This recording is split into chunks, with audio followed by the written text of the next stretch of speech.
क्या आपको पता है इलेक्ट्रिकल और इलेक्ट्रॉनिक डिवाइस में क्या अंतर होता है? ज्यादातर लोग इस बात को लेकर कंफ्यूज होते हैं और मैं आपको बताते चलूं ये एक सत्य है कि अधिकतर लोग 70% लोग ये इस बात को समझते हैं कि इलेक्ट्रिकल और इलेक्ट्रॉनिक डिवाइस दोनों एक होते हैं।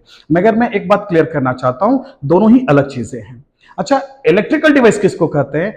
हर वो डिवाइस जिसमें बिजली का हम सीधे उपयोग करते हैं, लेकिन किसमें इसमें किसी भी प्रकार का ऐसा कोई प्रोसेसिंग यूनिट नहीं होता जिसमें कि बिजली को हम प्रोसेस करें, वहां सीधे सीधे उपयोग होता है। जैसे हमारे घर में बल्ब होता है, ट्यूबलाइट्स होते हैं, जैसे हमारे घर में पंखे होते हैं।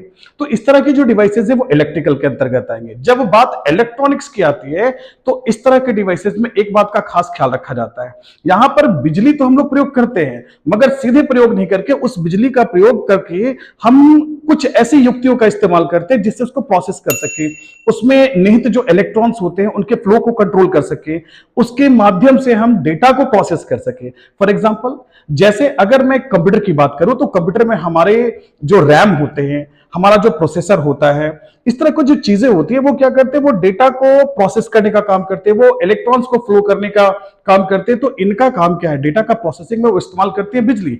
इसलिए कहेंगे क्या, ये एक इलेक्ट्रॉनिक डिवाइस है।